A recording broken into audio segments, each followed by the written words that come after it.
تحتفل وزارة الصحة بمملكة البحرين ومثيلاتها في دول الخليج العربي بالأسبوع الخليجي الثاني لتعزيز الصحة تحت شعار الوقاية من مضاعفات السكري، وذلك بالتزامن مع الاحتفال بيوم الصحة العالمي لنهزم السكري، وذلك تأكيدا وتعضيدا للمساعي الرامية لتعزيز الوعي المجتمعي بداء السكري مشاكله الهائلة على القطاع الصحي والتنموي وعواقبه الضخمة على الأفراد والمجتمعات.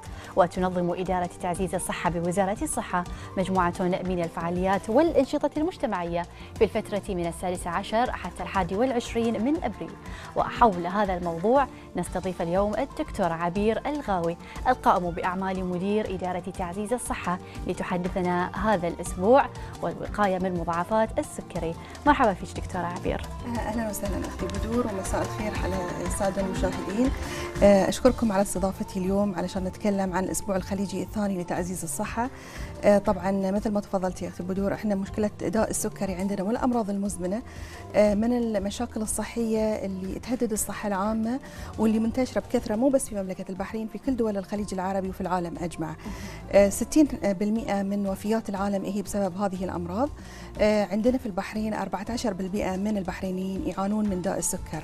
طبعا معدلات السكري في دول مجلس التعاون تعتبر من الدول الأعلى إصابة بالسكري في العالم، والتوقعات تشير أن بحلول عام 2030 ربع السكان الموجودين في منطقة الخليج راح يعانون من داء السكر، يعني 1 من كل 4 أشخاص راح يكون عنده داء السكري. طبعا هذه راح يشكل عبء اقتصادي وصحي وتنموي واجتماعي كبير.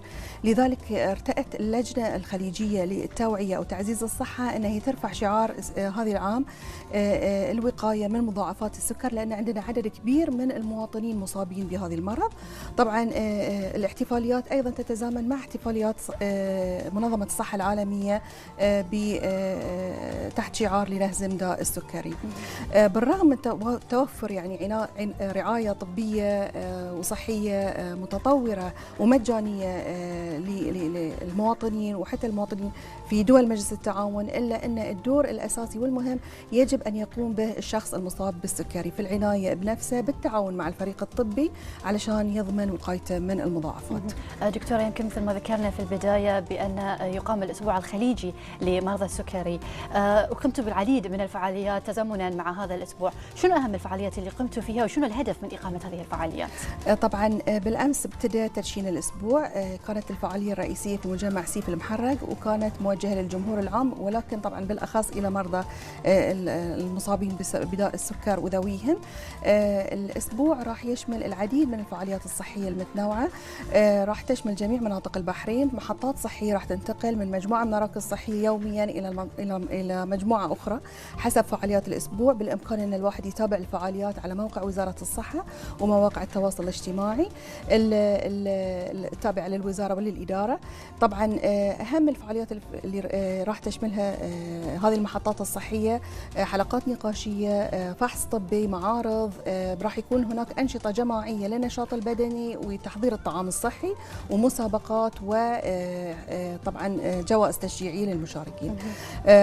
طبعا الفئة المستهدفة بالدرجة الأولى هي مرضى السكر وذويهم وطلبة المدارس المصابين بالسكر، ولكن الجمهور العام كله مدعو للمشاركة في هذه الفعاليات. طبعا دكتورة، ما هي أهم الرسائل التي تسعون لإيصالها من خلال إقامة هذه الفعاليات؟ طبعا احنا في هذا الأسبوع نحب نأكد على 6 رسائل أساسية تساعد الشخص المصاب بداء السكر أنه يتذكر خطوات العناية الذاتية. تحت كل رسالة من هذه الرسائل مجموعة من المفاهيم، مجموعة من المعلومات والمهارات لازم يتقنها المريض علشان يحقق هذه الرسائل. الرسائل مثلا أول رسالة هي تبني نمط حياة صحي والمحافظة على وزن صحي. الرسالة الثانية تتعلق بالتعاون مع الفريق الطبي والمشاركة الفاعلة في خطة العلاج.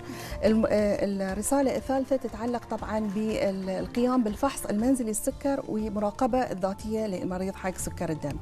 الرسالة الرابعة تتعلق بالعناية اليومية بالقدمين. الرسالة الخامسة تتعلق بالفحص الدوري لقاع العين اللي هو سنويا لقاع العين، والفحص الدوري لاعتلال الكلى. والرسالة الأخيرة تتعلق بضبط مستويات الضغط والكوليسترول ضمن المعدلات الطبيعية للوقاية أيضا من أمراض القلب والتصلب الشرايين. دكتورة، رسائل جدا واضحة لمرضى السكري، وأتوقع أن هي تلامسهم بالدرجة الأولى وواضحة لهم على أساس يقون هذا المرض. ما الذي تتوقعونه بعد انتهاء هذا الأسبوع وهذه الفعاليات؟ طبعا بنهاية الأسبوع نتمنى أن احنا نحقق الأهداف الأساسية للأسبوع، والأهداف طبعا هي 3 أهداف أساسية. أولا التوعية بمضاعفات داء السكري. مرضى السكر بنوعيه الأول والثاني هم عرضة للإصابة بداء السكري إذا ظلت مرتفعات معدلات السكر عندهم مرتفعة لفترة طويلة. يعني 30 إلى 60% على سبيل المثال من مرضى السكري هم عرضة للإصابة بأمراض القلب والسكتات الدماغية. حوالي نصف حالات الفشل الكلوي هي بسبب داء السكري. 60% من حالات بتر الأقدام هي بسبب داء السكري. ثلث المرضى معرضين للإصابة بهذه المضاعفات بمضاعفات فقدان البصر واعتلال الشبكية إذا ما حافظوا على المستويات ضمن المعدل الطبيعي. هذا يقودنا إلى الهدف الأساسي للأسبوع، وهو التوعية بطرق الوقاية. طبعا أهمها طرق وخطوات العناية الذاتية بالتعاون مع الفريق الطبي. هذه راح مو بس يقيني من المضاعفات، هذه يساعد المريض على أنه يتعايش مع المرض بشكل أفضل، يدير حياته بشكل أفضل، ويكون عنده جودة حياة عالية. الهدف الثالث للأسبوع هو إطلاق رسالة توعوية موحدة لشعوب مجلس التعاون، وإحنا نشترك في كثير من القواسم، ومنها نبي نأكد ثقافة صحية تعزز وتشجع على تبني أنماط حياة صحية وأخذ المسؤولية الشخصية تجاه الصحة واتجاه العناية الذاتية بأمراضنا. دكتورة، ذكرتي نقطة جدا مهمة، وهدف هو يمكن يكون الهدف الأساسي من هذه الفعاليات، ألا وهو التوعية. شنو هي أهم، أو خلينا نستغل هاي المنبر على أساس شوي نوعي الناس، شنو هي أهم العوارض اللي توحي بأن شخص على وشك بأنه هو يصاب بمرض السكري؟ طبعا احنا أغلب الحالات اللي تجينا داء السكري 90% من الحالات هي السكر من النوع الثاني. عادة الأشخاص يكونون يعانون من السمنة أو زيادة الوزن. المريض يشتكي من العطش، من كثرة التبول، أو مثلا كثرة الجوع، أو زغللة في النظر، أو دوخة. لكن طبعا أي واحد عنده سمنة أو زيادة وزن أو يتعدى عمره 40 لابد أنه يقوم بالكشف المبكر. طبعا النوع الأول عادة تكون الأعراض حادة، ويكونون الأطفال يعني يكون في مرحلة مبكرة يصاب به الأطفال، ويكونون في مرحلة مبكرة، ومو ضروري يكون هناك سمنة أو زيادة وزن. دكتورة، ذكرتي الأطفال، يمكن هنالك نسبة كبيرة من المصابين بمرض السكري يكونون أطفال، وطبعا الطفل بطبيعة حاله ما راح يعي لهذه العوارض اللي هو تصيده. شلون ممكن الآباء يستشفون بأن ولدهم مصاب بهذا المرض؟ طبعا في حالة الأطفال عادة بتكون عندهم أعراض حادة عند الإصابة بهذه الأمراض. فلما يعرض ولي الأمر طفله على الطبيب، ممكن أن الطبيب يقدر يشخص الطفل بناء على هذه الأعراض. طبعا منها مثل ما قلنا ممكن حتى بعض الأطفال يجونا بالغيبوبة الكيتونية، ويكون كل حالتهم حادة، قيء وآلام في البطن وتعب شديد للطفل، أو تكون حالتهم أقل خطورة، مثلا يكون اليالط تعبان دائما، كثرة التبول عنده، وهذا يخلي ينبه ولي الأمر طبعا أنه يعرض الطفل على طبعا الرعاية الصحية في أقرب فرصة. دكتورة، يمكن نلاحظ أن هناك العديد من المنتجات اللي قاعدة تظهر حاليا يدعون أو يزعمون بأن هي تشفي مرض السكري. رأيك بهذه المنتجات، وهل هي فعلا تشفي من هذا المرض؟ طبعا لحد الحين ما في شفاء تام من داء السكري، لازم الواحد يتبع نمط حياة صحي. 80% من حالات الإصابة بداء السكري ممكن أني أنا أتجنبها لو أنا اتبعت نمط حياة صحي، تناولت غذاء صحي، مارست الرياضة. طبعا ممكن في قضايا جديدة طلعت لنا، الخلايا الجذعية، ولكن هذه ما طبعا ما زالت في مرحلة يعني خلينا نقول التجارب، وما ولا تصلح تكون لجميع المرضى وأنها تشفي من داء السكري. داء السكر مرض مزمن والمريض لازم يتعايش معاه وياخذ باله منه، وبقليل من العناية ممكن المريض يعيش حياة طبيعية وسعيدة وخالية من المضاعفات بإذن الله. دكتورة عبير، جهود وزارة الصحة واضحة للعيان ولا يختلف عليها اثنين، كلمينا أكثر عن ماذا تقدمه وزارة الصحة للمصابين بمرض السكري. طبعا وزارة الصحة عندها تتبنى الخطط الخليجية المشتركة لمكافحة السكري. في عندنا خطط وطنية لمكافحة السكري والأمراض المزمنة. في طبعا تحت هذه الخطط مبادرات وقائية ومبادرات علاجية. المبادرات الوقائية تشمل الحملات التوعية المختلفة، طبعا تندرج أيضا تحتها كثير من البرامج التوعوية، وأيضا حملات الاكتشاف المبكر وعيادات الاكتشاف المبكر. هذه من جهة الوقاية. أما طبعا من ناحية المبادرات العلاجية فتتوفر العيادات التخصصية اللي تعالج مرض السكري وفق أحدث الدلائل، وجميع الأدوية والإمكانيات متوفرة ومجانيا للمرضى المصابين بالسكري.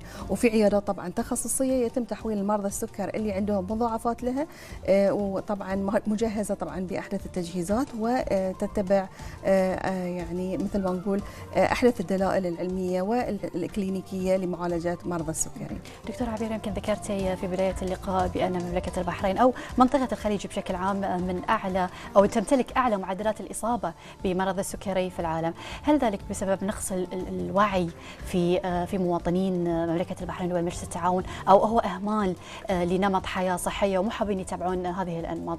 ومن خلال تعاملك معهم هل لاحظتوا بأن لما هم يدركون لهذه الأخطار يرتفع عندهم الوعي ويتجنبون هذه السلوكيات الخاطئة؟ هو طبعا الوعي مرتفع جدا عند الشعوب الخليجية. معظم المواطنين وحسب حتى الدراسات والإحصائيات اللي نسويها عندهم معلومات كافية عن عوامل الخطورة، عن كيفية يعني مواجهة عوامل الخطورة، لكن ينقصهم يمكن العزيمة. يعني يحتاج العزيمة، الإرادة. يعني الإنسان يمكن يحتاج يعني قليل من الدعم والبيئة المساندة اللي تشجعه أن يكون الخيار الصحي، ممارسة الرياضة، تناول غذاء صحي يكون في متناول الجميع وبأسعار معقولة. هذه الأمور يحتاج الواحد بعد يركز عليها في البرامج الوقائية. احنا كثير من المرضى ينضمون إلى برامجنا الوقائية مثل برامج العناية الذاتية. نشوف بالعكس مع قليل من الاهتمام والمتابعة كثير منهم يتحمسون ويعني يتبنون بالفعل نمط حياة صحي، ويشجعون حتى مجاميع أخرى من المرضى والناس المصابين بعوامل الخطورة. دكتورة عبير الغاوي، في نهاية لقائنا نصيحة حابة توجهينها للأفراد اللي مو مصابين بمرض السكري، من يشكون أنهم على وشك يصابون بمرض السكري والمصابين بهذا المرض؟ طبعا مثل ما قلنا أختي 80% من حالات الإصابة بداء السكري بالإمكان الوقاية منها إذا أنا اتبعت نمط حياة صحي. فالعادات الغذائية الصحية معظم الوقت، ما أنا أقول مو لازم الواحد يتبع طول الوقت، بس على الأقل إذا كان أنا سلوكي وعاداتي الغذائية صحية معظم الوقت أركز على الخضار والفواكه، أقلل من الدهون والملح والأطعمة الغنية بالسعرات الحرارية، خصوصا الوجبات السريعة والمشروبات الغازية خصوصا بين فئة الأطفال. أشجع النشاط البدني، الحركة نص ساعة. المطلوب مني أنا نص ساعة يوميا فقط 5 أيام في الأسبوع، كلش شيء مقدار بسيط من الحركة، ممكن حتى بس مشي. هذه يضمن لي أني أنا أحمي نفسي وأحمي قلبي وأحمي صحتي من داء السكر ومن كثير من الأمراض المزمنة اللي تعاني منها مجتمعاتنا.